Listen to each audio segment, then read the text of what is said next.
یا لگے گا شروع میں. تو قومی یہاں پر یہ حالت نصب میں ہی ہے. جب پہلے وہ قومی تھا تو حالت رفع میں تھا. اس پوائنٹ کو بھی ذہن میں رکھیں, کیونکہ یا متکلم کی طرف جب بھی کوئی اسم مضاف ہوتا ہے تو شکل ایک ہی بن جاتی ہے. قومی حالت رفع میں قومی, حالت نصب میں قومی, حالت جر میں قومی. اب یا کی وجہ سے آپ اس قومی کو حالت نصب میں قومی کہیں گے, کیونکہ یہ مضاف اب کا حالت نصب میں ہے. اچھا, اب اس میں سے آپ یا متکلم کو حذف کریں تو پیچھے کیا بچے گا؟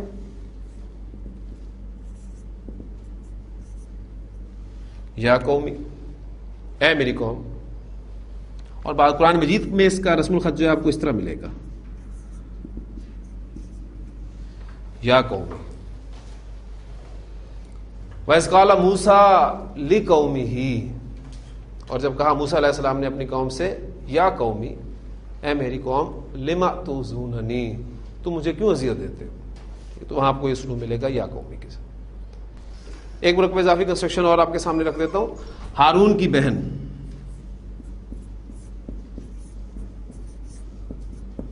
مرکب اضافی کنسٹرکشن ہے.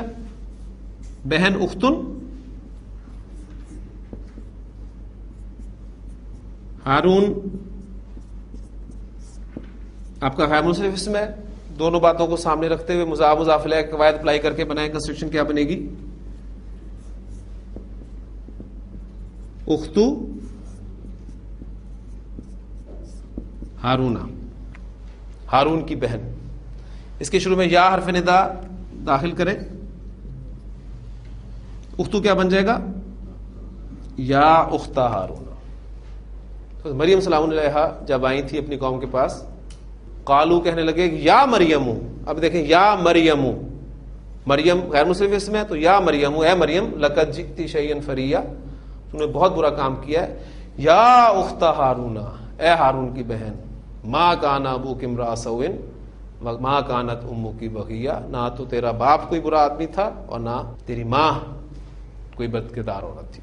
تو یہ کنسٹرکشن اب آپ نے غور کرنا ہے.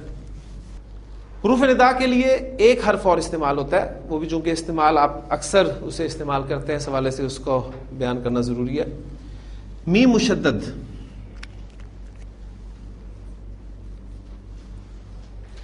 یہ بھی حرف ندا ہے عربی زبان کا. میم مشدد حرف ندا کے طور پہ استعمال ہوتا ہے عربی زبان میں, بالکل یا کے ایکولنٹ ہے. لیکن یا اور میم مشدد میں ایک فرق ہے استعمال میں. یا آپ نے دیکھا کہ شروع میں آتا ہے, میم مشدد اینڈ پر آئے گا. ایک فرق, یا شروع میں, میم مشدد اینڈ پر.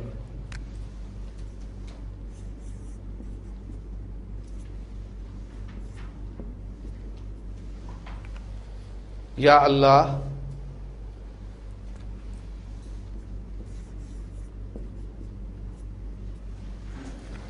دوسری بات میم مشدد کے حوالے سے کہ میم مشدد صرف اللہ کے ساتھ استعمال,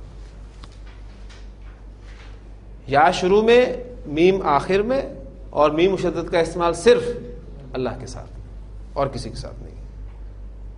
ٹھیک ہو گیا؟ لہذا اس کے بعد اب آپ میم مشدد آپ لگائیں گے اور یہ کیا بن جائے گا؟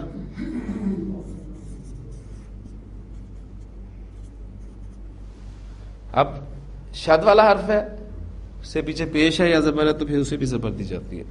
اللہم, ٹھیک, تو یہ شکل بنے گی آپ کے سامنے اللہم. تو آپ کو جو اسلوب ملے گا زمانہ جاہلیت میں بھی, ابو جہل بھی جب اللہ کو پکارا کرتا تھا تو اللہم کہہ کر ہی پکارا کرتا تھا. نبی کریم صلی اللہ علیہ وسلم کی جتنی مسنون دعائیں ہیں آپ کو سب کی سب جو ہے اللہم کے ساتھ ہی ملیں گے. اللہم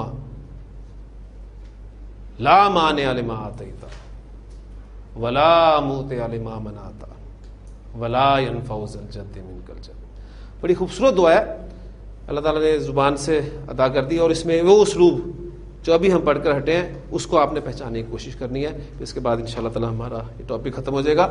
دیکھیں, مانعن کہتے ہیں عربی زبان میں منع کرنے والے کو, مانعن روکنے والا. موطعن کہتے ہیں عطا کرنے والے کو, موطعن. مانعن روکنے والا, موتن دینے والا، عطا کرنے والا. ابھی ہم نے لائن آف جنس پڑھا ہے آج، ان کے ساتھ لائن آف جنس کا استعمال کریں. کیا بن جائے گا یہ؟ لا مانع. اس کے ساتھ لائن آف جنس کا استعمال کریں، لا موتع. اب یہ اسلوب بھی ہم نے پڑھ لیا تو الحمدللہ. اب یہ دعا آپ دیکھیں کتنی خوبصورت دعا نبی وسلم نے سکھائی ہے اپنے صحابہ کو اور اپنی امت کو، کہ اللہ کے ساتھ جو ایک تعلق انسان کا ہونا چاہیے. اللہم لا مانع لما آتیت. اے اللہ کوئی روکنے والا نہیں، کوئی نہیں منع کر سکتا، کوئی نہیں روک سکتا جسے تو عطا کرتے. ولا معطی، اور کوئی عطا کرنے والا نہیں ہے لما منعت، جسے تو روک دے. ولا ينفع ذا الجد منک الجد، اور کسی بھی رتبے والے کو اس کا رتبہ، اس کی برتری تیرے مقابلے میں فائدہ نہیں پہنچا سکتی. خوبصورت دعا ہے، مسنون دعا. نماز کے بعد، فرض نماز کے بعد جو آپ کے اذکار مسنونہ میں سے ملتی ہے وہ یہ دعا ہے. میں چاہوں گا کہ اس کو آپ پکا کریں. آپ کو مسنون دعاؤں کی کتاب آپ کے پاس لازمی ہونی چاہیے. نبی کی پیارے رسول کی پیاری دعائیں بہت سارے ناموں سے آپ کو ملیں گی. خصوصاً دعائیں کیا مانگا کرتے تھے. ایک ہوتا ہے دعا مانگنا، ایک ہوتا ہے دعا پڑھنا. ٹھیک، ہمیں سے اکثر و بیشتر دعا پڑھتے ہیں. دعا مانگی کیسے جاتی ہے، اور پھر ان الفاظ پہ آپ ذرا غور کریں گے، اور ابھی گرام ان شاء اللہ تعالیٰ آپ کے اندر یہ شوق بھی پیدا کرے گی کہ اپنے رب سے مانگنا کیسے. تو اللہم لا مانع لما آتیت ولا معطی لما منعت ولا ينفع ذا الجد منک الجد.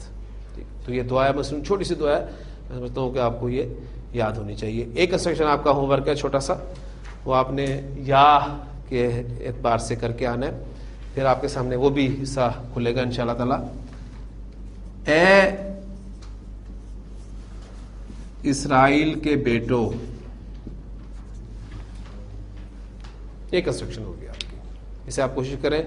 مرکب اضافی کے ساتھ ہم حرف ندا یا کا استعمال کر رہے ہیں. اس میں اسرائیل کے بیٹے کون سی کنسٹرکشن ہے اس کو بنانا، پھر اس کے ساتھ یا کا استعمال کر کے دیکھیں گے تو قرآن مجید کا ایک بار بار اسلوب جو استعمال ہوا ہے وہ آپ کے سامنے آ جائے گا انشاءاللہ تعالیٰ. کل ہم جملہ اسمیہ کو سوالیہ بنانا سیکھیں گے، اور پھر اس کے بعد ہم اپنے سبق کو اسی طرح آگے لے کے چلیں گے. اللہ تعالیٰ سے دعا کرتے رہیں کہ اللہ تعالیٰ آپ کو استقامت دے، مجھے بھی استقامت دے، خیر و عافیت سے اس سے مکمل کرے. ہم پہ جو مشکلات اس کلاس کے حوالے سے آتی رہتی ہیں، یعنی آسان کام نہیں ہے. پھر میں کہتا ہوں صبح فجر کے بعد رات کو ہم جتنا مرضی جلدی سونے کی کوشش کریں، ہم جلدی نہیں سو پاتے. پھر اٹھنا، پھر دعوے ہمارے اپنی جگہ پر ہے.